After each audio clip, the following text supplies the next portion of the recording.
Hi dears, ഞാൻ ഇന്നൊരു Tamil Nadu style കറിയാണ് ഉണ്ടാക്കാൻ പോകുന്നത്. എൻ്റെ ഒരു ഫ്രണ്ട് പറഞ്ഞു തന്ന റെസിപ്പിയാണ്.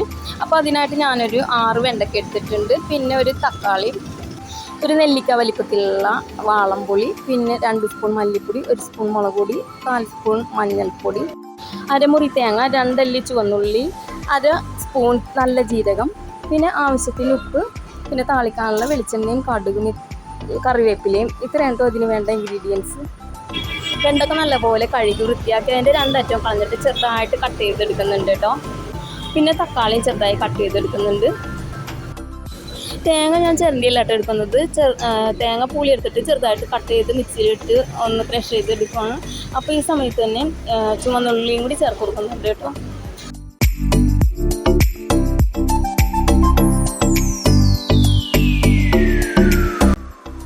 പിന്നെ ഈ പൊടികളെല്ലാം ഒന്ന് ചെറുതായിട്ട് ചൂടാക്കി എടുക്കുന്നുണ്ട്.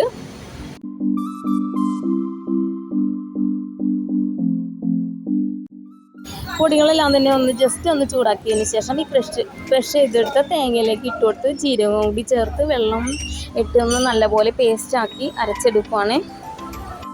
അരപ്പെല്ലാം റെഡിയാക്കി വെച്ചതിന് ശേഷം വട്ടത്തിൽ അരിഞ്ഞ് വെച്ചിരിക്കുന്ന വെണ്ടക്ക കുറച്ച് വെളിച്ചെണ്ണ ഒഴിച്ച് അതിലേക്ക് ഇട്ട് മൂപ്പിച്ചെടുക്കുവാണ്. നല്ലപോലെ ശരിക്കും ഒന്ന് വറുത്തെടുക്കണം. ഞാൻ ഇത് നല്ലപോലെ ഒന്ന് മൂപ്പിച്ചെടുക്കുന്നുള്ളൂ. പിന്നെ കടുക് താളിച്ചതിന് ശേഷം വേപ്പിലയും തക്കാളിയും ആവശ്യത്തിന് ഉപ്പും കൂടി ചേർത്ത് തക്കാളി നല്ലപോലെ ഒന്ന് വഴറ്റിയെടുക്കുകയാണ്. തക്കാളി ഒന്ന് വഴന്ന് വരുന്ന ആ സമയത്ത് അരച്ച് വെച്ചിരിക്കുന്ന അരപ്പ് ചേർത്ത് കൊടുക്കുകയാണ്.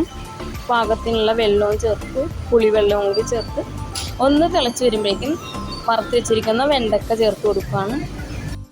വെണ്ടക്ക ചേർത്തതിന് ശേഷം ഒരു 2 മിനിറ്റ് അടച്ച് വെച്ച് കുക്ക് ചെയ്തെടുക്കണം കേട്ടോ. അപ്പോൾ ഇതേ അടിപൊളി ടേസ്റ്റുള്ള വെണ്ടക്ക പുളിങ്കറി ഇവിടെ റെഡി ആയിട്ടുണ്ട്. അപ്പോൾ ഇത്രയേ ഉള്ളൂ. വീഡിയോ ഇഷ്ടപ്പെട്ടെങ്കിൽ ലൈക്ക് ചെയ്യണേ. അതുപോലെ എൻ്റെ ചാനൽ സബ്സ്ക്രൈബ് ചെയ്യാതെ കാണുന്നവരൊന്ന് സബ്സ്ക്രൈബ് ചെയ്ത് സപ്പോർട്ട് ചെയ്യണേ. Bye dears.